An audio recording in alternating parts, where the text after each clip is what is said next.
Hey, how you doing?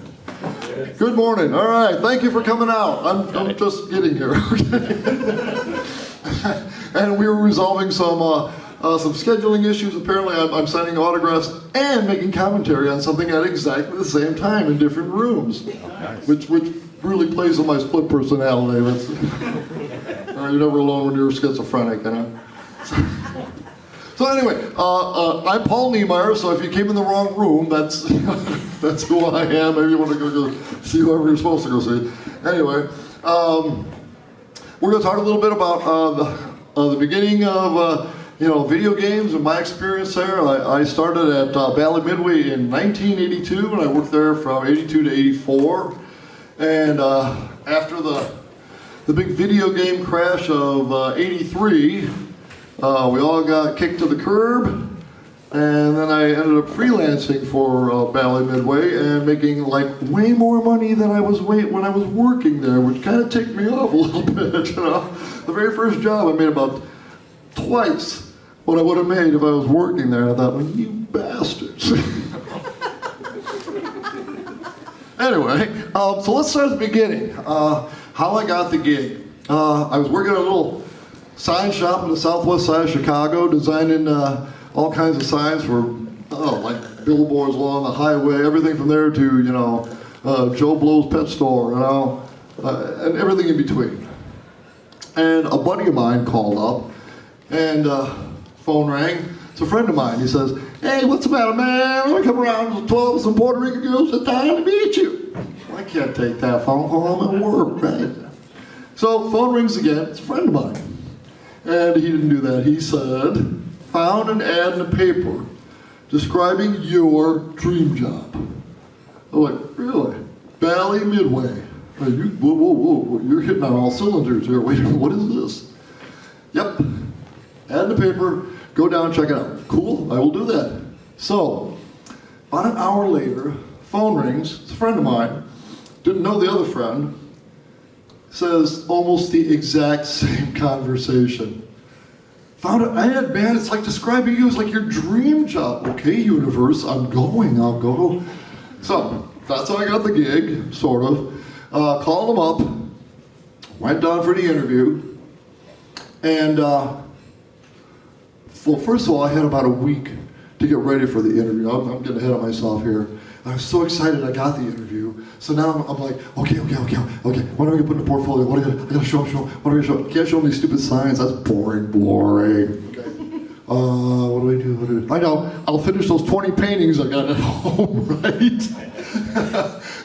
So I got all these paintings, and they're all like, the state of, almost done, not quite done, sort of done, nearly done, pretty much done. So I was working feverishly till like 2:30, 3 o'clock in the morning every night, putting together this portfolio, working hard. Well, what pieces can I show? Okay, some sci-fi stuff and some fantasy stuff, and make sure you get that, and make sure you got some graphics in there.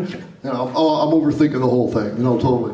And so I get it all together, and I go to the big interview, and I'm all jazzed, and I can't wait, and I get in there, and he opens up my book, and it's,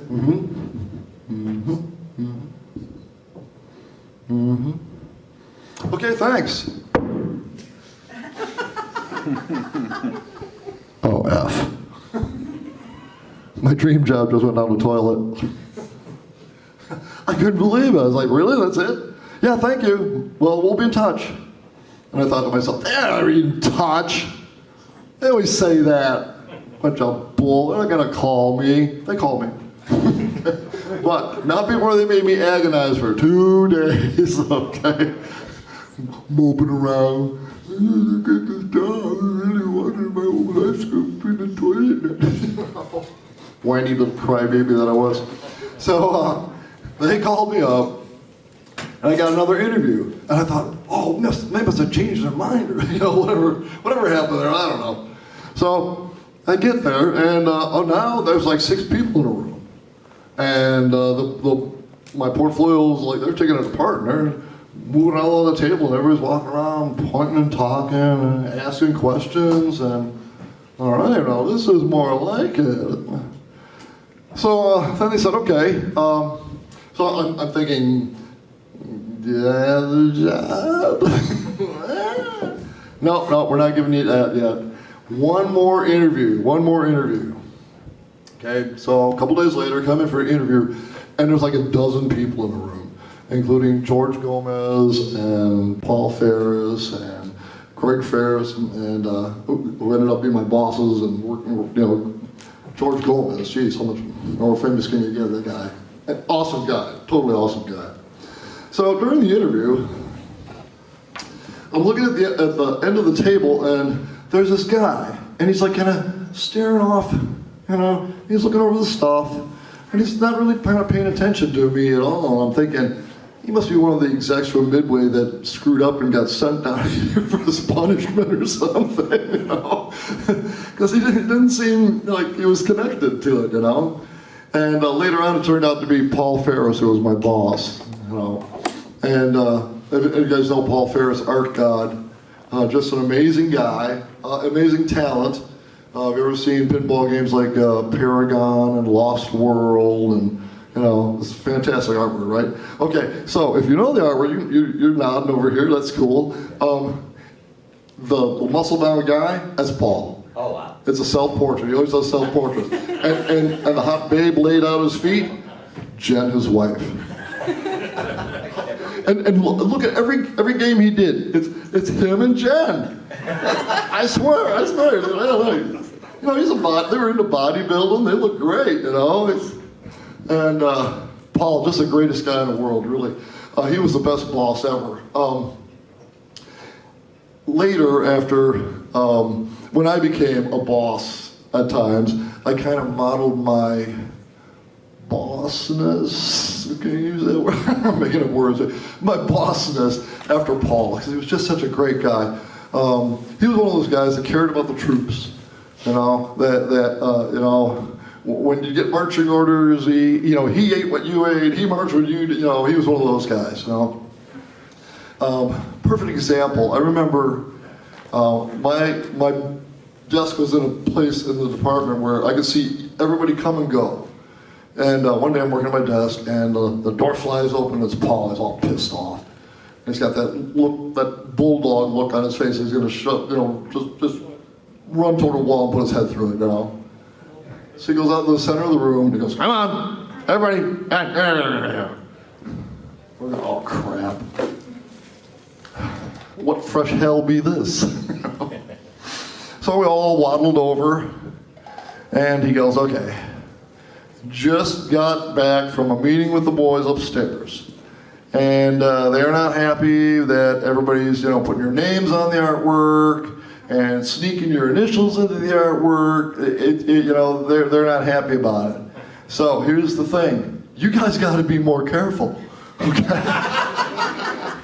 You know, if you're gonna let this happen, you just gotta be sneakier. That's all. You guys are just, you know, being too blatant about. Now he blatantly signed his name on everything, and they needed his ass, so you know they were kicking him out.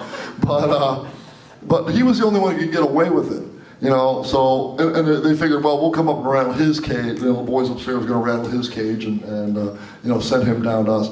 So it was so funny. Yeah, you just got to be more careful. Here's the formula, okay?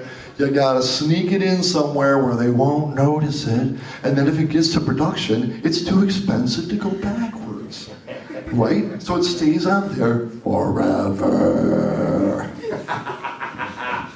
So, and I did that a lot, like Satan's Hollow, I stuck in there, but where I really probably screwed up and shouldn't have done it was on a PacMan Plus. I should not have done that. I got my wrist slapped big time on that. I thought I was gonna lose my job, actually. They made it sound like it, but I think there was more, let's just rattle his cage a while and see what happens, you know? So, I mean, I was 24, so, you know, I was kind of cocky and arrogant, and I kind of wanted to get my name out there, and I thought this was a good way to do it. And so I tucked my initials in under Pac-Man's elbow, you know, real tiny, P-E-N. Isn't that cool, pen? An artist with initials, pen? Mom, Dad, way to go. Nailed it, totally. I don't know, yeah, were they thinking that out? I don't know. Yeah, but wow, that worked out. Okay, so I snuck pen in there, and it went to production, and now they don't go backwards.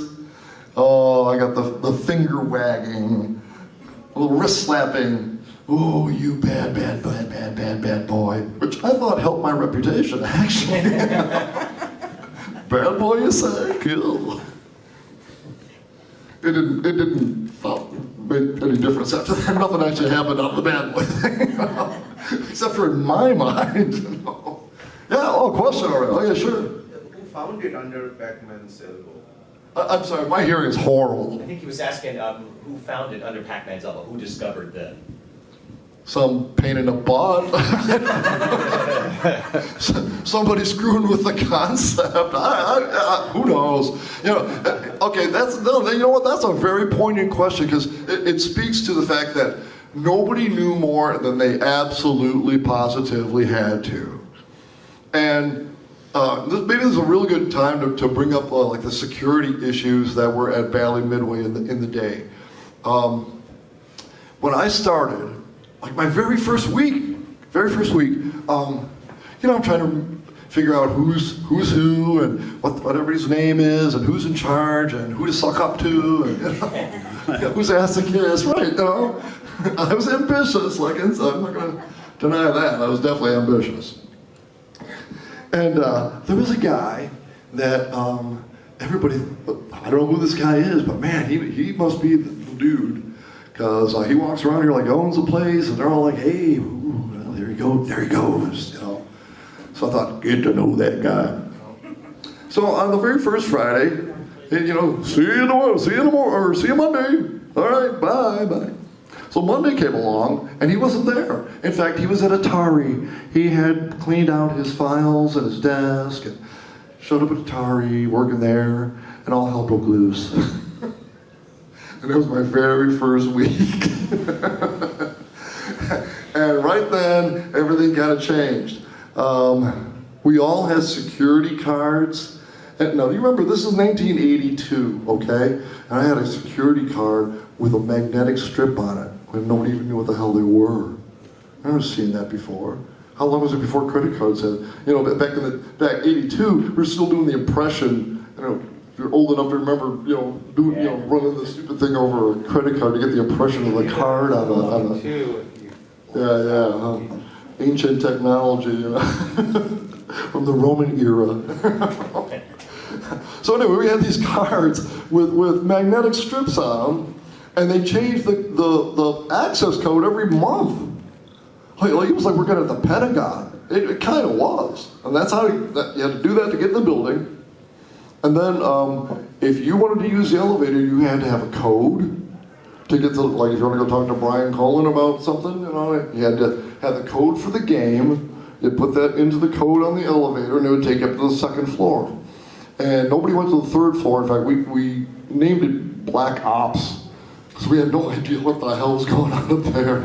I remember one time, I was riding the elevator, and the door actually opened on the third floor, and I was kind of like, what the hell? This has never happened before. Some glitch, I guess. You know, I didn't do it. And I remember it was just a long, dark corridor with a ton of lights and computers, and somebody sitting at the end who was sitting, and then also like kind of went, like he sensed there was someone on his floor, you know. And he slowly turned, and then the elevator's door shut, and that's my only knowledge of the third floor. Okay. Who knows what was going on up there? I do not want to know.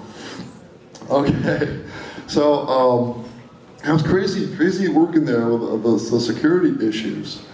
So I was kind of low man on the totem pole. When I first got, I was actually hired by Midway, and there were just three of us really. Rich Graffiti was my boss, and then Larry Dabeck and me. And they decided to combine the Valley Art Department and our little Midway happy group. And when they came over, I think everybody over there kind of thought that we, the Midway guys, were like the production artists. You know, nobody expected anything out of us, and we were just there to kind of pick up, you know, whatever needed to be picked up and take out the trash and, you know, that kind of stuff. And I thought, oh no, this isn't going to go well. Okay, when they first came over, my first reaction was, oh my God, this is awesome. I'm working with the Valley Art Gods. I'm literally like in the next cubicle, Doug Watson, whose pinball game I had skipped classes to go play in college. We used to put, that's where I really got my education, was playing pinball in the student union. And we'd go and go to class, wait around for the roster to get done, and then sneak out and go to the union and play pinball. And that's really where I got my education. So here I am, I'm like in my dream job, I'm like fanboying at work. We didn't have the word fanboy back then, but I was fanboying. For about a nanosecond. And then it dawned on me, I am certainly going to be taking out the trash in this group, that is for sure. How do I shine? How do you shine in that, And these guys are all like 6, 7 years of experience doing, killer pinball games and, all this amazing artwork, and here am I, nobody, and I'm doing production art. That's okay. So my very first job, I got, I must have shown some sort of aptitude. Paul Ferris assigned me to TRON. So I know. So I thought, oh man, I'm in the shit. I'm working on TRON, man. Okay, even though I'm only doing the color separations. Okay, I shouldn't say only doing the color separations. You've seen TRON? Yeah, okay. That was like surgery. It was surgery. It really was. Think about it. Every little tiny line, this line has to be red. And the one right next to it, this far away from it, has to be blue. And the one next to it right is green. Oh my God. And you have to hand cut. I want you to keep in mind, hand cut all of those for the entire machine. And it was the first time I'd ever done color separation. And it turns out it was like probably the most hair-raising, experience doing color separations there ever could have been. So talk about baptism by fire. That was definitely the place to have it at. But in the long run, it was good for me because if I did a good job here, well, that says a whole lot. If I do a bad job here, well, then it also says a whole lot. So I made sure I did a good job. I stayed late and worked on my, worked on my own if I had to. Came in early. I was again ambitious. And so that worked out real well, and but like a little front story on TRON. So when we were announced that we're doing TRON, they told us that somebody from Disney was coming out and they're going to show us the movie. Okay. Now with TRON was a weird thing in that when the movie came out, they wanted the game out in the lobby. So that people, when it came out of the movie, they wanted to play the game. So that rarely happens where they develop a game and all the spin-off stuff at the exact same time. Usually a movie comes out and then they decide to do a game off of it and then toys and how that all works. And then you get the McDonald's prize when you come to the drive-up window, right? Which, by the way, Pat McMahon designed those for years after he left Bally. For about a dozen years, Pat McMahon worked for a place called MB Sales, and I did a lot of work there too, where he pretty much prestigiously designed all the McDonald's giveaway toys. Yeah. Oh, for years and years. For all through the 80s and 90s. So anyway, back to TRON. So we came out of that meeting going, we are the shit, we're seeing TRON, for any of you guys get to see it, So the day came, it's like 10 o'clock in the morning, and the Disney guys here, and they're setting it up in the conference room, and we're going, should we make popcorn? Trotting on down to the Doug and I. And of course, not without, laying into everybody on the way, see you in a couple hours, baby, I want to TRON, man. You're like, up yours. So I went to the conference room. Guy puts the tape in the video cassette deck, which is the size of this table. And there's like, I would say light cycles and this and what the hell's that thing? And flash, flash, flash, bang, bang, bang, over. What the hell's that? And he's over there hitting rewind and taking the tape out. Whoa. Can we see it again? No. But you flew all the way from LA to show us 30 seconds of spliced up, and he's looking at us like, yeah, idiot, shut up. Like the look was just, I got a plane to catch. 30 seconds, you could have mailed it. Oh no, then we would have watched it twice. I get it, I gotcha. Okay, I see how it is. So now we're like, we gotta walk the gauntlet, don't you? We gotta go out there and take crap from everybody that we gave crap to about seeing the movie. Which of course they lovingly laid into us. Wow, Disney cutting back on the production, are they? It's about, what, 5 minutes out of it? Kind of a short little film there. Must have been just stunning, huh? Awe-inspiring 5 minutes worth? Shut up. So that was my introduction to TRON. So did the work on TRON, did a good job, and Paul must have been paying attention to that. So I ended up with a Super PacMan after that. And the artwork they provided was so crappy, it was unusable. So I had to actually redraw everything for Super PacMan, which is fine, that was great. Then I can kind of say, well, it definitely was, I didn't design it, but I definitely illustrated it, and literally from scratch. And then that worked out real well, and I must have done that in record time, because all of a sudden I had PacMan Plus sitting on my desk. And I was like, okay, great. And Paul Farrow said, hey, they want the words exciting, new, and plus in the PacMan font. And I went, okay, great, where is it? And he goes, that's the thing, it kind of doesn't exist, and you kind of need to do that. So, for all intent and purpose, I'm probably the creator of the very first Pac-a-bet. Only because we had to, It was like, okay, we got P, A, C, M, and an N, we're missing 21 letters, I see. So, and now keep in mind, hand-drawn, no computers. We're using any computers at all. So everything is hand-drawn, hand-done, hand-cut. Oh my God, I look back at it now and I'm like, what? Who had the patience for that? Oh my God, the patience of a saint to have done that stuff. Well, what I had was the ambition that I wanted to be, like the art gods. That's what I wanted to be. So I figured I had to claw my way to the top of that pile, and I didn't, so any job that came by, I jumped on. But I'm still looking for a way to get myself known. How am I going to get myself to, to shine in this group of art gods, And the solution came to me in their ineptitude. I took advantage of their ineptitude in that they had it in their heads, the boys upstairs in the ivory tower, that the only good game was a Japanese game. Because it had so much success with Pac-Man and Space Invaders, they just thought, if we want a game that's going to kill it, we gotta go to Japan. So they took huge fistfuls of money and just tossed it at the most stupid games, unbelievably stupid games that I had to make artwork for. Got half of them, they weren't even fully designed.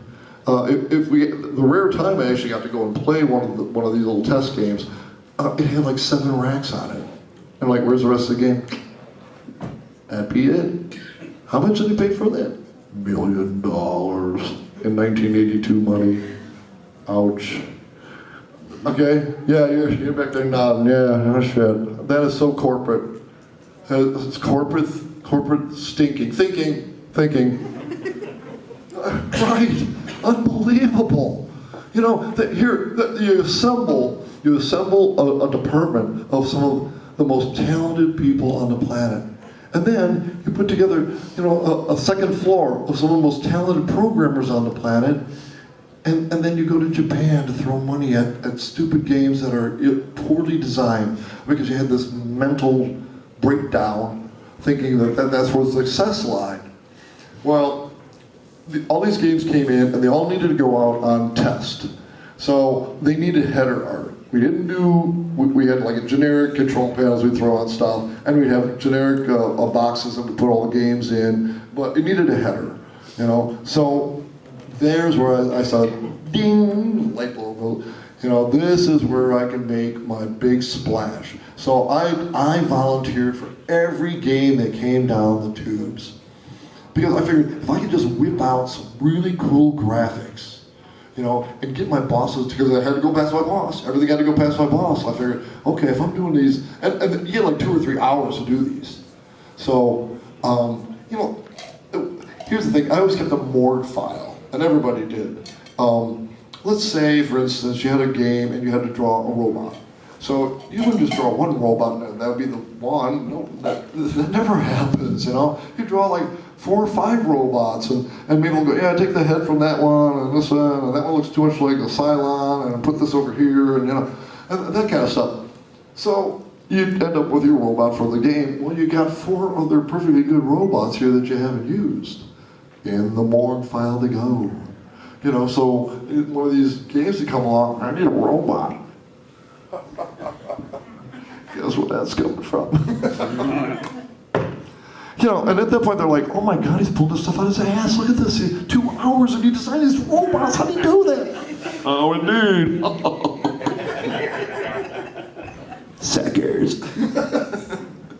Well, but that was it. I mean, I had a plan, you know, and I remember we would sit around and just, you know, sketch spaceships and, you know, demons and, you know, aliens and robots and what have you. You know, everything. Hot, metallic, chromy babes. You know? Why? Because Soriyama did it. It's working for him. I'm doing it too, you know. So I had a whole morgue file full of this stuff, which was awesome because I used every bit of it, and it was just great because I mean these games would come in. I remember one time there was a game they're going, it's out on the loading dock. I'm going, did you bring it in? No, it's out on the loading dock. Go out there, take the header off of it, and that's as far as it's getting. Yep. You're not playing it now. What's the name of it? Zodiac. Okay. Well, anything about the game? There's a robot. Oh, okay, now we're getting somewhere. Guess where that's coming from? The morgue file's getting dog-eared at this point. Getting a lot of use out of the morgue file. But it propelled me to a new place over at Valley. That was a lot of fun doing all of those. And of course, everything went past my boss. So now, I've done a number of these, and I'm hoping that, you know, I'm being noticed, somebody's seeing me, somebody's, you know, catching on what's going on here. And sure enough, Paul Ferris comes by my desk one day, and he's got an arm full of blueprints, and just tosses them on the desk. And he goes, how'd you like to do a game? I'm like, yeah, now we're talking. Cool, well, who am I working with? And he goes, you're working with you. Really? Cool. What's the name of the game? Satan's Hollow. Now, a little background. I grew up on a dairy farm in a little tiny farm town of 850 people called Grant Park, Illinois. Ironically, we were the Grant Park Dragons. I swear to God. How crazy, right? That I grew up and did the Mortal Kombat, you know, artwork, and our high school mascot was a dragon. It is kind of wacky. Even I gotta go, what the? Okay.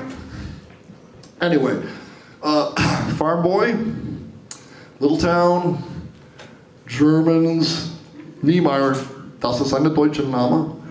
A German name, okay, just by that, okay, we still the Lutheran church that had the German service, okay, that's how conservative and narrow, oh my God. And my first game is Satan's Hollow, huh? Great. Hey Mom, guess what? No, I'm not gonna tell the mom that. It took me 10 years before I told my mom. And even then she made the, you know, Satan? Like a church lady, right? But mom, you're fighting Satan. You're like killing his demons and doing the right thing. And of course her reaction then was, Satan? We're just talking on Satan, aren't we? Okay, don't get anywhere with this. So so when I'm doing it, there was this weird paradox in that I was so proud of this game and I'm doing all this work, and I'm like, okay, I want to tell everybody, but I can't. Because they're going to go, you shouldn't work on a game called Satan's. Okay, whatever. So, anyway, did Satan's Hollow, got it done. It was out for a couple months. And, and something else, on the control panel, I don't know if anybody knows that, I did these gargoyles. And I only had 3 colors to work with. And quite honestly, I thought I was thrilled. Because I find myself more challenged by constrictions. I have 3 colors to work with. Well, I'll make those 3 colors work. I'll do something fantastic. It's like I designed it around the 3 colors, as opposed to designing it and then trying to make the 3 colors work with it. I designed it to work with 3 colors, and it did. So I had these gargoyles on the front, and my compatriots in the department had nicknamed them the shiny leather chickens. And at first I was like, oh man, they're all making fun of me. And then I realized, you're in, dude. They're making fun of you. You're part of the group. If they weren't doing this, they didn't like you, they wouldn't say anything, So that was, suddenly I was like, oh my God. I get to hang out with the fun kids. I'm eating lunch with the cool kids. All right, man. So about 5 minutes after that, Paul Ferris came by my desk, and he's got a handful of letters, and he just tosses them out. Ooh, were they nice? Nice cotton bond. Ooh, gold stamping on them. They were beautiful. And I said, what's this? And he was, oh, you're famous. You got hate mail.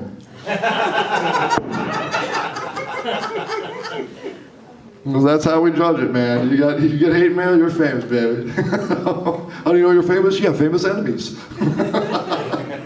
So I'm like, really? Sure enough, Jerry Falwell, Jim Baker, what's his name, Tilton, the guy that goes off and speaks in tongues. Oh my God. Letters from him, and a couple other minor TV evangelists, but oh my God. And they were all pretty much the same. You're going to hell. And everybody that you influence with your evil game, you person who does bad things, person. Ooh, it's hurtful. Right to the bone you're cutting, man. Ooh. Oh my God. So we passed them around. Everybody ended up at my desk. Oh, everybody's reading the letters, and we're dying. We're just dying. And I'll tell you, I would give my left arm to have those letters now. Oh, I wish I had those letters. They were priceless. They really were. I think Paul probably collected them up. Oh, they were too much, too funny. So hate mail, yeah. So I thought that was pretty funny. And so after that, I did a whole bunch of games, WACKO and Spy Hunter, and what else did I work on? Professor PacMan, the unicorn of PacMan games. That was a lot of fun, just a lot of fun. All right, I see we have 1 minute and 20 seconds left. So anybody got a quick question or any thought? Yeah. Did you have any input in the WACKO cabinet, which is just a weird shape? How about it? Was that nuts? Yeah, okay. And I gotta say, for 40 long years, I thought Brian Colin was responsible for that. And that it was all his artwork on there. And so here's the thing. I'm illustrating somebody else's characters, and I had to be faithful to them, but I had to put my own, twist on them. What I didn't know is that I had a pretty long, extensive career in the ad agencies. That's really how I made all my money after that. And that's pretty much how everything's done, is somebody hands you this artwork and then you illustrate it, But at the time, this was the first time I'd ever doing that. Okay, so it turns out it was somebody else's idea. I had no idea. Brian and I were doing an interview less than a year ago, actually, like a tandem interview, and I started talking about, I wanted to be faithful to your characters, and he goes, those aren't my characters. Oh, what? I go, well, that crazy game you didn't design the game. Wait, what? Well, it was in a nutty cabinet you had. Did not design the cabinet. Who the hell did? He goes, he didn't even know. He didn't know. 40 years, I thought it was his stuff. It wasn't. It was the only part of it was his. Was the Captain Cruiser character that was the main, he was the main character. I guess because it was the main character, I assumed all the other characters in the game were his too. They weren't. He'd never seen them and didn't have any idea. And we didn't find that out until that interview. You know, so in the interview, you know, we're going back and forth going, wait a minute, that's not right. That's not how that worked. That was, you know. And now we know what they did on the Black Ops floor. There you go. Did not think of that. All right, we're at flat zero. That means I'm done. So thank you very much for coming and listening to me babble for a while. I hope it was entertaining. Thank you very much. You guys are awesome. Thank you all for being fans. Quite honestly, if it weren't for you guys, it would just be a lot of like kooky, fun cartoons that nobody cared about. All right, you guys made it all, you know, something. Really, thank you. So. Please don't forget to like and subscribe, and to the right are the playlist of the Portland Retro 2022 and some other interesting videos. Thank you.